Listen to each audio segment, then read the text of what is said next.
So a couple of days ago, I watched a video from Linus Tech talking about wireless headphones and where the industry is going with a bunch of different pairs. And the title of his video was called Do Beats Still Suck? Or something like that. And I thought to myself that that's kind of a really bad title. I don't really like the title of that video because he's basically trashing one company and excluding the other three. And to me, I feel that that's misleading and stuff, but I watched his video and he raised a lot of good points, and a lot of points that I definitely agree with. So in this video, I thought I decided to maybe give my review and my take on the Beats Studio 3s, and kind of give my take on where I stand with Beats, because you may find this video useful if you're trying to look in the market for headphones, but I'm just going to warn you right now, it is not going to be pretty. So that's my only warning, so let's get the video started.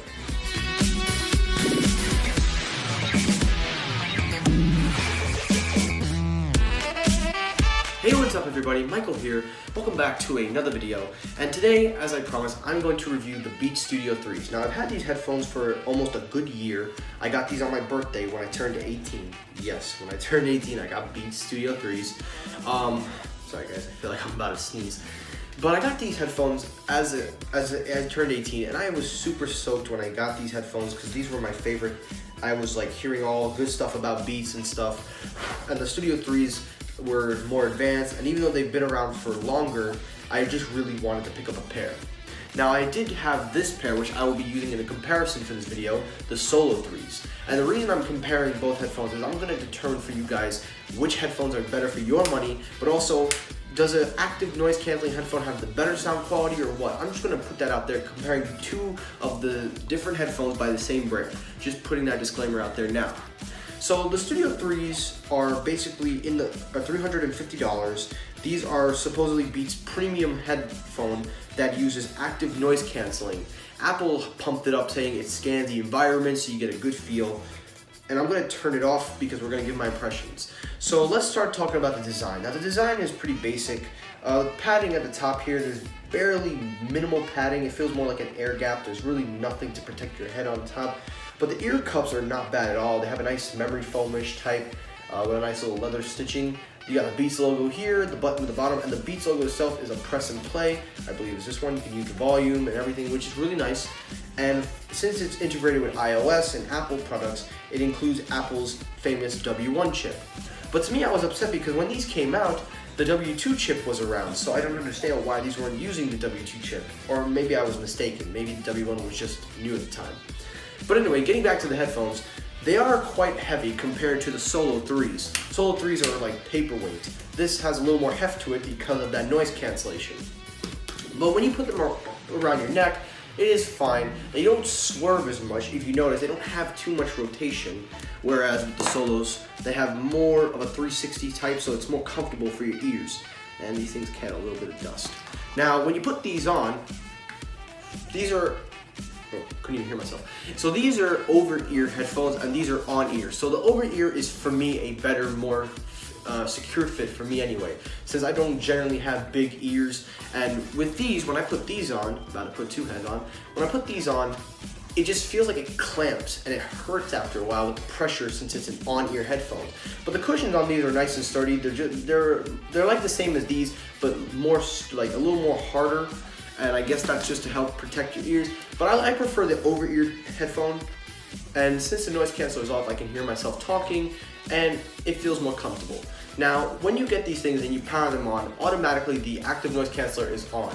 With the active noise canceller on, you get around 22 or 20, yeah, about 22 hours of battery life. But if you turn the active noise canceller off, you get 40 hours of battery, which is the default batteries in the Solo 3s, which is a big advantage to anybody that is looking for headphones with a big battery.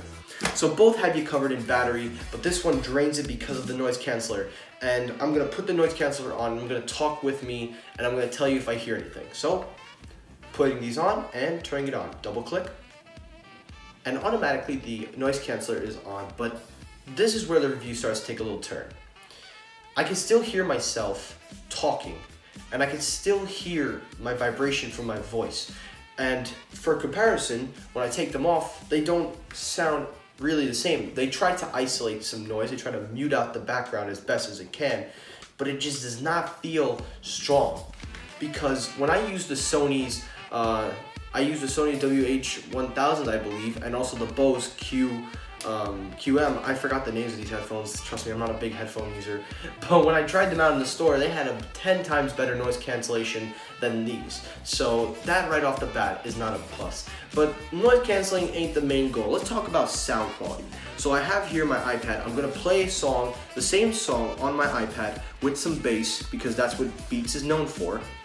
And I'm gonna try to tell which one I think has the better sound quality. So let's pull up a song that has some good bass in it. I got one here. So let's listen to this song, and the volume will be at generally 50%. So let's put it on and go.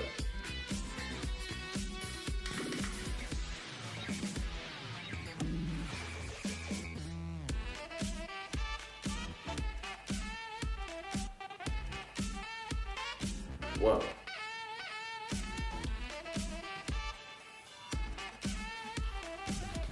Okay, so I just listened to this and I noticed right away there is a lack of bass, and that is what Beats is known for, heavy bass. But this is more of hearing the audio. Now, when I watched Linus Tech's, he said that these had nothing, but listening to it, I was able to hear every sound in the music. And I think that's what these were for, just to hear everything in your song. But now let's play that same song with the solo threes, with the same volume control, and let's see. So play.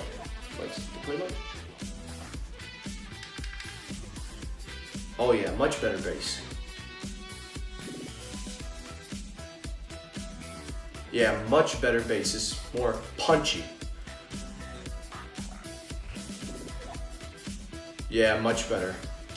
So the bass is much better on this, and surprisingly, sound quality wise, there's really not much of a difference. So let me put these around my neck. So screw it, I'll just do a swap. So let me play the same song over and get a feel for the solos.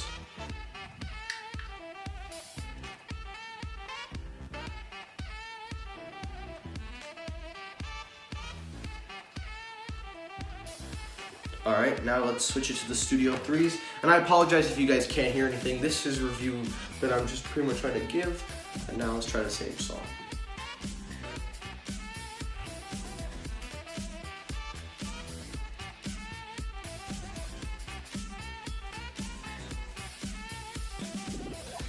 Alright, so listening to the song, sound quality are both good, but if I had to give a better distinction, I would give it to this one, because you can hear the music more clearer. It's more, I would say, more less punchy and less bass heavy. So this gets every beat in there.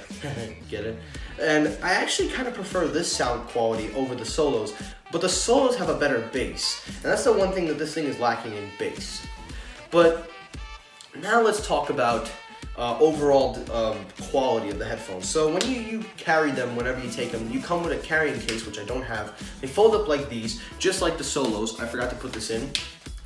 And they're easy to carry around. And the carrying case I prefer on the Studios than the solos. This is more of a soft type. They give you a hard shell case. And the Studios are not bad at all. Although you hear a little flux in there. Not bad at all, not bad quality for what you pay for. So overall, you're probably saying, but what's your take on it? Well, I gotta say something, guys. For $350, these are something, I can't believe I'm about to agree with Linus, but I wouldn't recommend these, and I'll tell you why. First off, I've listened to a couple of headphones in Best Buy, and I've compared them all while doing this video, and I gotta tell you, this reminds me a lot of the Skull Candy Venues. Yes, I said that. Skull Candy Venues. Skull Candy obviously is a entry-level type headphones for people that are getting into the market with cheaper headphones but with good sound. But these sound an awfully lot similar to that, and the reason I say that is because that's what Beats is known for. See, I made a video describing what Beats does. Beats makes headphones for at least pennies and sell them for a ridiculous price point, which I personally believe people should not be paying for. I got these all on eBay from verified sellers that are able to resell them at a lower price. I paid $90 for the Solo 3s, and I ended up paying only $170 for these headphones. And these are 100% legit. The seller is 100% verified. There's no scam and everything. I'll leave the links down below if you're interested to pick these up. But I gotta tell you something though. The Studio 3s they are disappointing. I know Linus definitely like hinge that video all about Beats, and he should have just called it comparison video, but he's not wrong. The problem with Beats is they have a lack of care in the product. It's almost like they don't care. First off, the Sonys and the Bose are far more superior in sound quality, noise cancellation, and overall the feel. And especially since these charge with micro USB, both, and the Sonys charge, I believe, with the USB Type-C, that says a lot. Like, I don't understand why they're still using micro on a headphone like this. And they were doing lightning headphones, so why not just put a lightning port on this? Hell, it would make more sense to carry one cable instead of 2 and 3.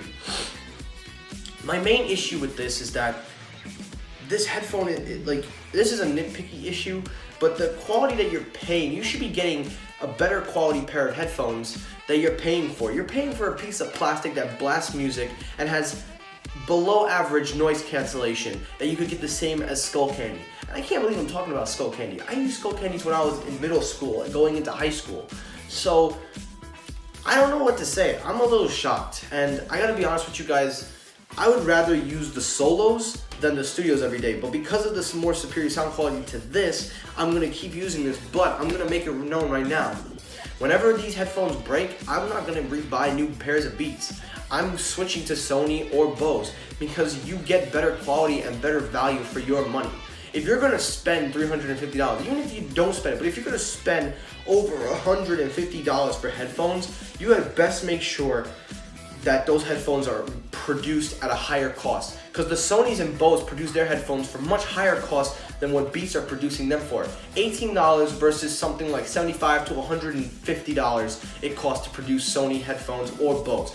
That is obviously not a confirmed number, but these are from a few sources online. Now, you can make a justification with like, okay, so they priced it at $350, but if they make it for $100 and something, that makes a justification because they have to make a profit. But Beats is just downright just taking your money.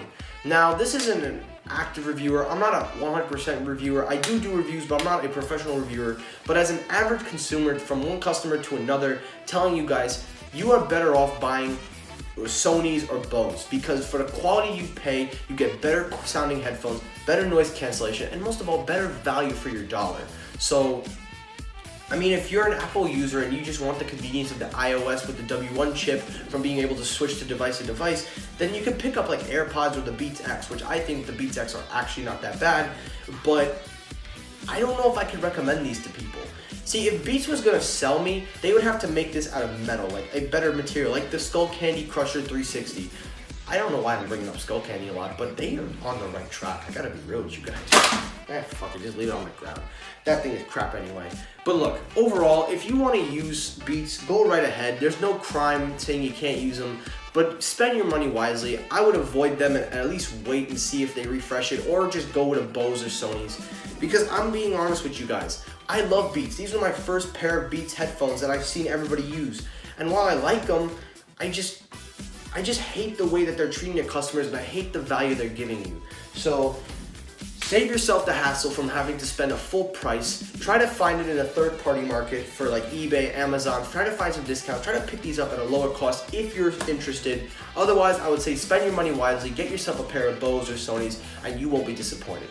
So the choice is yours.